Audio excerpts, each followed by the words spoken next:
साहिब श्री गुरु ग्रंथ साहिब जी की हजूरी में बैठी सारी साध संगत जी, सम्मानित मंच, सभी हमारे नेतागण, सभी को वाहिगुरु जी का खालसा, वाहिगुरु जी की फतेह। सबसे पहले तो हम उन शहीदों के चरणों में नमन करते हैं जिन्होंने इस देश को बचाने के लिए किसानों को, मजदूरों को, ये केवल किसानों की लड़ाई नहीं है, हर उस आदमी की लड़ाई है जो अन्न खाता है, उन सब को बचाने के लिए इस आंदोलन में शहीदी दी है, उनके चरणों में नमन करते हैं। दूसरा दुख है इस बात का कि पूरे देश के अंदर जो व्यवस्था पैदा हो गई है वो हो गई है पैसे से सत्ता और सत्ता से पैसा, लेकिन उत्तर प्रदेश 2 कदम और आगे निकल गया है, गुंडागर्दी से सत्ता और सत्ता से गुंडागर्दी।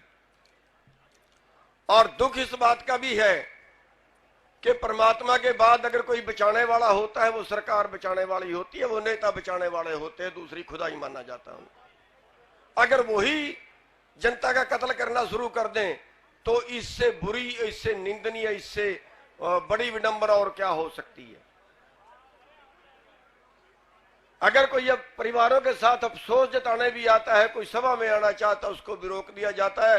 4 तारीख को मैं आने लगा था, मेरठ के अंदर हमें गिरफ्तार कर लिया गया और 10 घंटे तक थाने में बिठा के रखना पड़ा, रखा उन्होंने।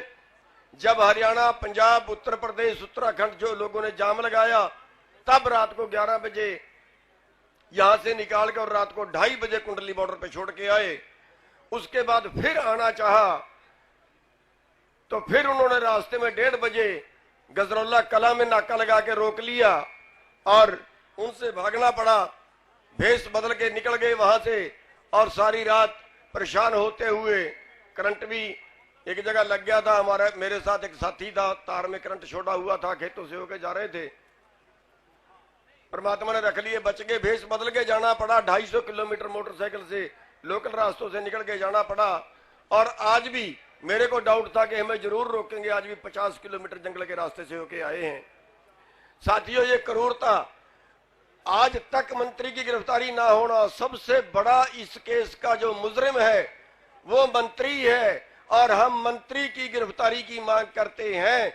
षड्यंत्र रचा हुआ 120B का मुजरिम है, कातलों से भी बड़ा मुजरिम है मंत्री, और उसको अभी तक गिरफ्तार नहीं किया गया। जल्दी गिरफ्तार कर लिया जाए, वरना संयुक्त मोर्चा इस पे कड़ा फैसला लेगा और जो फैसला लेगा फिर वो कहीं ऐसा ना हो सरकार के लिए और भारी पड़ जाए। इतनी गुंडागर्दी इस देश में चलने वाली नहीं है, वो तो कल फिर हमें भी कत्ल करवा देगा।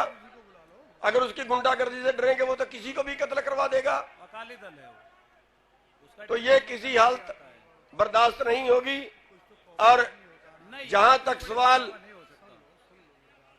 है कि उससे सरकार जो कर रही है इसको हिंदू मुसलमान, हिंदू सिख में बांटना चाहती है, धर्मवाद में बांटना चाहती है, जातिवाद पे इस आंदोलन को बांटना चाहती है। ये हमारे पेट का आंदोलन है। पेट हिंदुओं का भी है, मुसलमानों का भी है, सिखों का भी है, ईसाइयों का भी है, सभी का है। ये हमारे पेट की लड़ाई है और हमारी साझी लड़ाई है, हमारी इकट्ठी लड़ाई है। हम इनके बांटे नहीं बटेंगे। जहां हिंदू का खून गिरेगा, जहां हिंदू का पसीना गिरेगा वहां सिख भाई अपना खून देंगे, और जहां सिख भाई का पसीना गिरेगा वहां हिंदू और मुसलमान भाई अपना खून देने के लिए तैयार हैं। आज हमारे धरनों पे जाके देखिए, सभी अपना अपना योगदान डाल रहे हैं, सभी धर्मों के लोग अपना अपना योगदान डाल रहे हैं।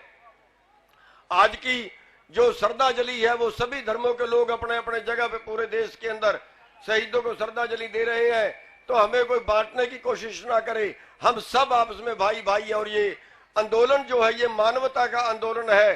चंद लोग पूरे देश के भोजन पे कब्जा करने जा रहे हैं और भोजन, जो भी भोजन खाता है, चाहे वो पैदा करता है चाहे वो खाता है, उन सब का आंदोलन है। और हम एक बार फिर सरकार को चेतावनी देते हैं कि मंत्री को जल्दी से जल्दी गिरफ्तार कर लें, कोई गड़बड़ करने की कोशिश ना करे, वरना ये देश का किसान अगर बिगड़ गया तो संभालना मुश्किल हो जाएगा। सरकार को चेतावनी है, हम कुछ नहीं मांग रहे, हम उतना ही मांग रहे जितना अपराध किया उतना मुकदमा दर्ज करके उनके जेल में डाल दिया जाए, और वरना कोई कड़ा एक्शन हमें लेना पड़ेगा।